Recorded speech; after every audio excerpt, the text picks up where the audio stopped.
What is going on, everyone? My name is Andy. Welcome back to another FPL video. In this one, we're talking about free hit for Game Week 36. So a lot of people are either going to use it this week or next week if you've got the chip remaining. Maybe some people will use it in Game Week 38 as well, but this is going to be a big week for it. So I'm going to go through some kind of more general thoughts about the chip, using it this week, then look at the template I've come up with, and then do a bit of tinkering around that template at the end as well. Because I do think it's quite tricky to get a team locked in based on loads of different factors, which we're going to talk about. So if you do enjoy it, give it a like, hit that subscribe button as well. So first of all, I don't want any debate about putting single game week players in this week. When Chelsea, Liverpool, Man City, Spurs, Arsenal are all doubling, there's no reason to have any single game week players in this team. So we can forget about that one straight away. There's probably going to be someone that puts a single game week player in the comments and I'm like, oh yeah, I forgot about them. But I really think it's got to be 11 double game weekers. We need to monitor European involvement. So Man City, Liverpool and Leicester in particular, all doubling this week, all playing European matches. I think some people, for example, are worried about Robertson if he plays in the Champions League. Well, Trent's just had his rest. Klopp also said that maybe Tsimikas could have played, but once you rest Trent, can you then rest Robertson at the same time? Interestingly, he did do that. So I can't remember which week it was, but he did rest both of them. Maybe it was against Norwich, possibly. So it's not like he hasn't done it before, but obviously against better teams, he doesn't necessarily want to do it. So Robertson, if he plays in Europe, he almost certainly plays Spurs. So will he play that Villa game just before the FA Cup final? They play a day earlier than Chelsea, so he might do, but it's one to monitor. Obviously, Man City players as well against Real Madrid. And then Leicester in particular, I do feel like pretty much any player that plays in Europe, especially if they get to 90 minutes, has a pretty good chance of being rested against Everton. Obviously, one thing to say, if Leicester go out, maybe that gives a slight higher chance of starting the next game because then all they've got is the league to concentrate on. But as we've seen with, players like Trent getting rested and Salah getting rested in the last game, it's all about recovery, right? So unless you're really fighting for like relegation, and I said this kind of a week or two ago that, okay, maybe if you've got a 50-50 about a player, whether they can or can't start, and you're fighting for relegation, maybe you risk them. I think with Leicester, okay, they can get further up the league, maybe they can get into the European places, but it looks pretty tricky. So if it was a choice between risking a player or not, I just don't think they would necessarily do that. Do we just accept that some players won't start twice? I've said that we've got to get 11 double game week players in, but actually with the template I've put together, I do think it's quite hard to get basically both things, that they'll start twice but they'll also be really good options as well. So for example, we're going to talk about this in a minute, Maddison has two really nice fixtures. What if we don't think he's going to start the first game versus Coutinho, who probably will start both games, but one of them is Liverpool? What do you do in that kind of scenario? So I think for people that aren't free hitting like me, I'm definitely accepting that a lot of my players are only going to play once, but they're probably not worth taking a hit for. On a free hit, it's a little bit difficult, a little bit different, and you might want to make that call to go with the player that's starting twice, even if one of the fixtures is a little bit tougher. Is De Bruyne the only big hitting differential? I think he kind of is, right? A lot of people are going to own Salah. A few people still own Kane. A lot of people obviously own Son as well. You could possibly go for a different Liverpool heavy hitter, but when you've got the likes of Trent and Robertson to fit in as well, that gets hard. And one of the players that will probably get at least one game and maybe minutes in the other one is Jota, so he's not even that expensive. So I think De Bruyne, it's interesting because I don't have him in my template team, but I do think if I was free hitting this week, I probably would like to fit him in if I could, because I do think he is one of the biggest differentials you're going to get this week. Most people with their normal teams are not going to be able to get to him or not going to want to get to him. Like, they're not going to want to sell Salah. They're not going to want to sell Son, for example. Some people will, but I think the fact that Son just got 19 points will probably put a lot of people off. And again, the free hit in itself is a differential. You're getting to pick, hopefully the 11 best players.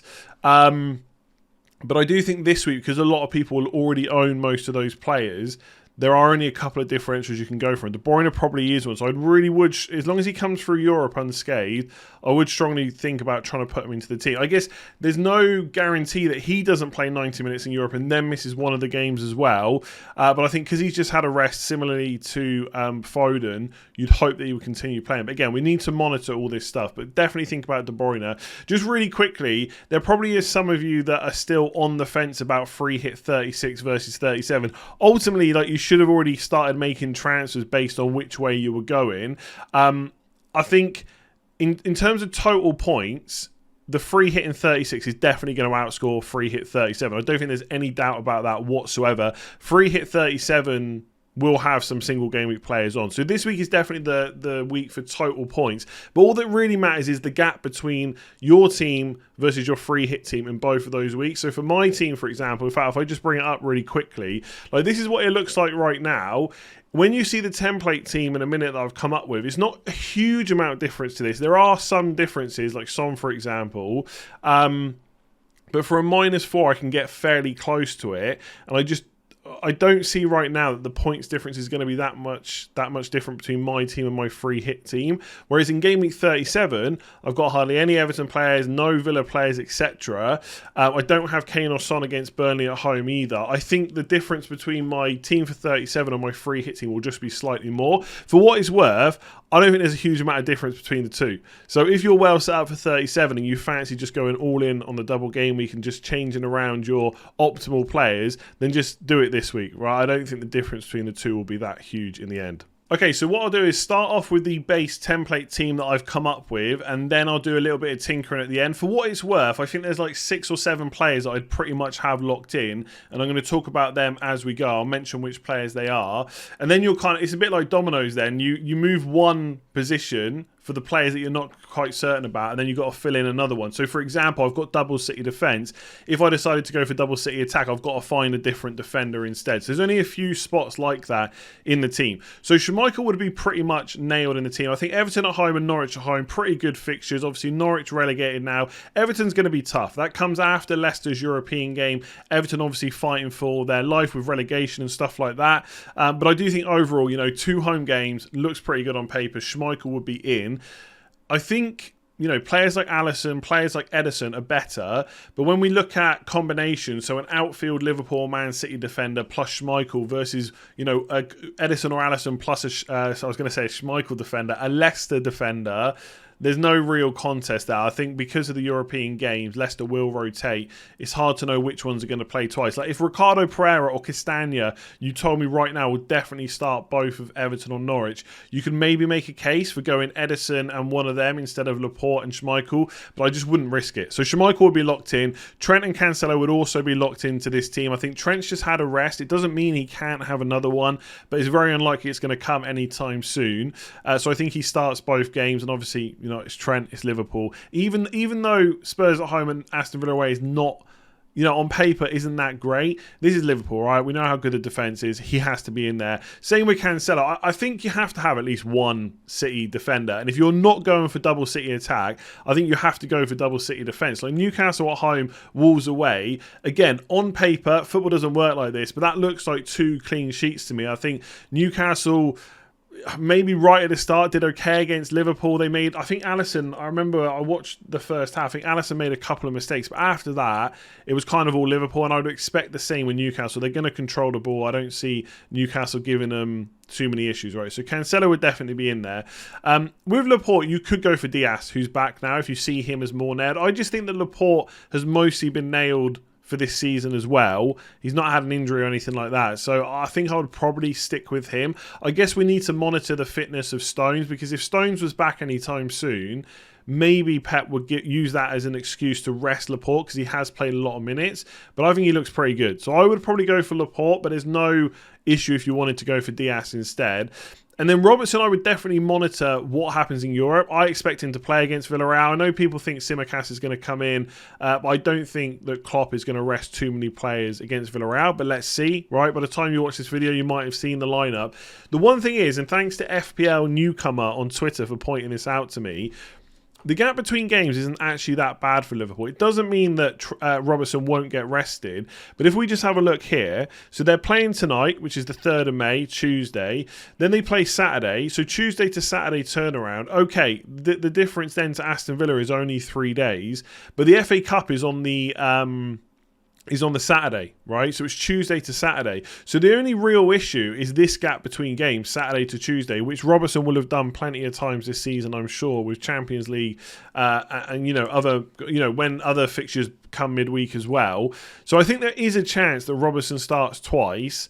no matter what happens in the Champions League. The ideal situation is he doesn't start against Villarreal, or he comes off after 60 or 70 minutes and gets his rest in then. But we'll have to wait and see. If he plays 90 and you're worried, you could look to switch him. My only worry is, who do you go for? You're then looking at Chelsea defenders, and I think we all think they're going to get rotated against Leeds. There are scenarios where I don't think that happens, i.e. Chelsea drop points against Wolves.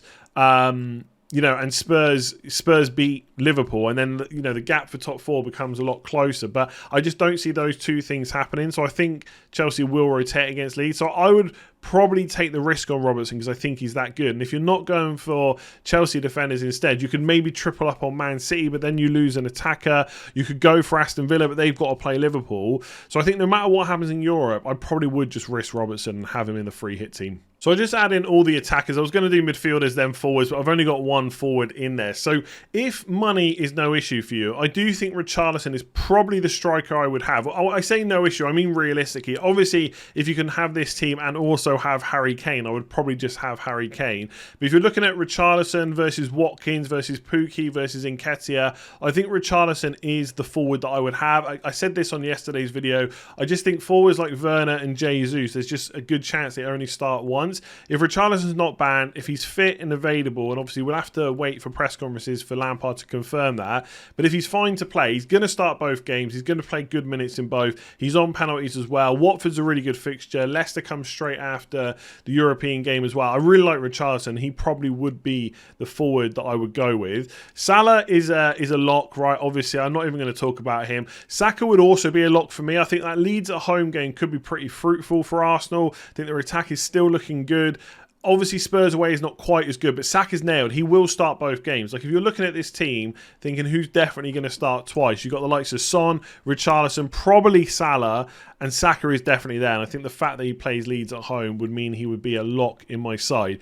The other three spots get a little bit tricky. Now, I said at the start that De Bruyne really is, in my eyes, the only big hitting differential this week. Doesn't mean you have to have him, but he's worth considering. The thing is, unless you've got a ridiculous team value, it's pretty difficult to go from Foden to De Bruyne. Even if I went from Richarlison down to Nketiah, which I'm not sure I'd be... I think Nketiah is fine this week, and I might even buy him, right? So I do think he's a good option. But if I was free hitting, I'm not sure that's where I'd want to go. And even so, that's not enough money to go straight from Foden to De Bruyne. You've got to make other changes in the team. And I'm just not sure it's worth it at that point. Like Laporte to Zinchenko, if Ake is still out, but Walker could be back soon as well. So I don't think they are sacrifices that I'd really want to make. So the real question is Son versus De Bruyne. I think when you look at those Son fixtures, they look pretty bad. I think Liverpool away is never a good fixture. And I know what people are saying. I've said it as well. Liverpool are going to play with that high line. We know exactly what Spurs are going to do. They're going to try and counter. Kane's going to drop deep. He's going to try and pick up the ball and play Son in behind. And that could work. It absolutely could work. But we have to remember that Liverpool are a very good defence. So I don't see Son scoring a huge amount of points in that game necessarily. We shouldn't write off Arsenal at home as a really bad fixture, though. I think Arsenal defence is pretty good, but I think Spurs will give them a good game at home, right? Derby, there could be goals in it. It could be cagey because of top four. It's hard to call, but I think that fixture is okay. So I think Son as an option is pretty decent. Do I think De Bruyne is better? Probably yes. One thing to give to Son is you pretty much guarantee 2 starts. While I think De Bruyne will start twice, I don't know how much money I would bet on that versus the money that I would absolutely lump on Son to start twice. But then comes the domino effect, right? So if I go from Son to De Bruyne, I've got to find some cash, and I'll tinker in a minute to show you that. Then I've got to drop one of the other Man City players. Now, I know a lot of people watching don't like Foden. You think that he gets bigged up too much for the points he returns, but he just got a 9-pointer in the last game. Nothing to say he can't do similar against Newcastle and Wolves, and I think he will start twice. But if you drop him, what midfielder do you put in there instead? You got the likes of kind of Martinelli at Arsenal. Will he start twice? Who knows? He might get the Leeds at home game, which might be enough, but it's not guaranteed. You could go for Mason Mount. I think if I was going to bet on a midfielder from Chelsea to start both games, it would probably be him. But again, I'm not 100% sure that's going to happen. I wouldn't go for Barnes at Leicester. I don't think that, well, there's no midfielders at Liverpool. I don't think there's any cheaper midfield, or you couldn't go for Man City anyway. It just gets pretty difficult. The only player I could maybe think about is Coutinho. So maybe you could go for Coutinho instead of Foden. Maybe you could even play 4-4-2. and just take Foden out and having Nketiah in there, or Pukki or Watkins instead, and do Son to De Bruyne. I think that really just depends on how much you rate him as this, great differential. If you look at expected goals, expected assists, which again, I know not everybody likes, but Foden's numbers are just as good as De Bruyne's, if not a little bit better, and he is a lot cheaper. So if you're looking at Foden plus Son versus De Bruyne plus Watkins or De Bruyne plus Coutinho, I think it then becomes a lot closer. I think on paper, yes, De Bruyne is better than Son for this week. Maybe not for the rest of the season, but for this week. But when you start looking at his combinations, it gets a little bit trickier. Lastly is Maddison. Again, I spoke about him yesterday. One thing I missed out on the watch list, which was really bad, by the way, is apparently he's got a bit of a hip issue. So I thought he just didn't play against Spurs. I completely missed, which isn't good, but I completely missed he wasn't even in the squad. So we'll have to see if he plays in Europe. I personally think he's getting benched against Everton and will play 90 probably against Norwich. There's a good chance he gets 120 across the games. So 90 minutes against Norwich, maybe 30 against Everton if he's fit. We'll have to wait and see if he plays in Europe. And again, it just comes down to that. Would you take 90 minutes against Norwich and 30 versus Everton over Coutinho with Burnley away in Liverpool? It might be worth the risk just because of that Norwich game. So I quite like the look of that template. I do think it's difficult to nail down, but there's a lot of spots in there. Schmeichel, Trent, Salah, Cancelo, Saka, Richarlison. That's at least 6 spots that I would definitely have, and I'd probably add Robertson to the mix as well. Let's just do a little bit of tinkering to see how it might look if we wanted someone like De Bruyne or if we didn't have double Man City defence, whatever it might be. Okay, let's do a little bit of tinkering. Let's say that you want to mix things up a little bit. You want to get De Bruyne in for Foden, but you want to keep Son as well. We can see which ways we can do that. This is on a website called FPL.team. Make sure to check that out if you haven't already. It's a really good planner. And one other thing to note is as well, if you've got a lot more money than me, or let's say, you've gone for a similar team, but you've gone for slightly cheaper players in certain positions, do make sure you upgrade your bench. I always, when I set my free hit teams up, go for the cheapest bench possible, just to see how much money I can fit in the 11, and then I start upgrading the bench positions afterwards. So just bear that in mind, right? So let's say you want to go from Foden to De Bruyne. There's a couple of ways, and you want to keep Son. There's a couple of ways to do it. Robertson to Matip is not necessarily a bad trade down, especially if you're worried about Robertson missing one of the games. I think there's a chance that Matip starts both games. Let's see what happens in Europe. But if Konate starts in the Champions League again, then Matip rested for Spurs, then could play Villa, and then might miss the FA Cup final, which sounds pretty crazy because Matip is first choice, but Konate has started every single FA Cup game. Now, in the past, we have seen, especially with goalkeepers, for example, where they play all the way up to a semi-final, and then for the final, the first choice goalkeeper comes in. So that might happen again with Matip, but I just think Liverpool are fighting for 4 different trophies this year, which is mad, right? They're still in for 4 trophies. Obviously, they've already won 1.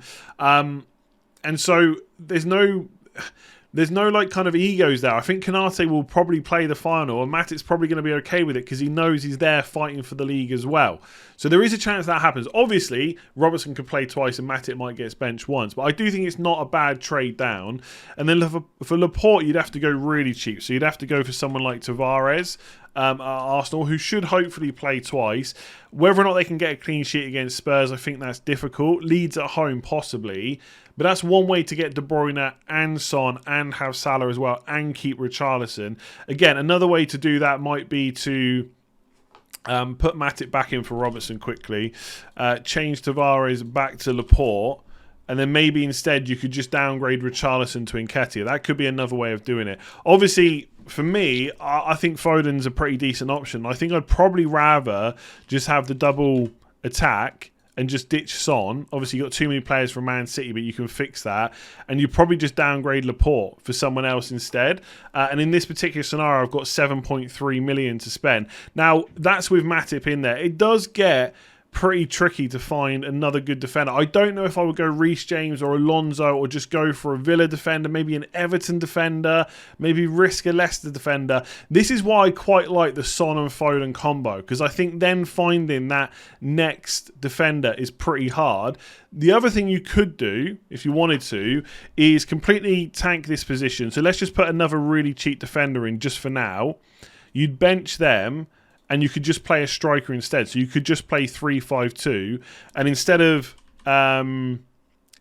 Dobbin or Young Coombs, you could have Nketiah instead. and just play that. So you don't have to. I know we're all kind of on 4-5-1, 5-4-1 structures at the moment. A lot of people are anyway.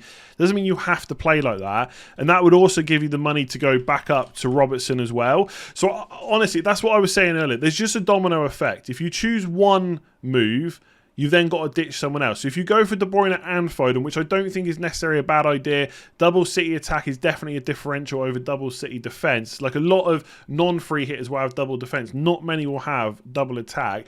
You could just go for a forward. Obviously, you can't add another midfielder, but you could just go for a forward instead of having that defender. And especially if you think that defender might only play once, it could be worth going for. Instead of Nketiah, it could be Pukki. You could go for Watkins instead. There's loads of different ways around that you can play it. But I think for me, if I was free hitting this week, I would make that decision around De Bruyne. How much do you want him? And if you decide you have to have him in the team, which I think is a pretty good idea, you then just have to work out which dominoes have to fall in other positions to make that happen. And I think looking at something like this is probably just about the best way you could do it. I'm not saying it's perfect. Again, some of you might have more team value. And if you have, maybe you put another defender in there. But I just think outside of Liverpool and Man City, defenders are really hard to call. Like I said, Leicester, rotation.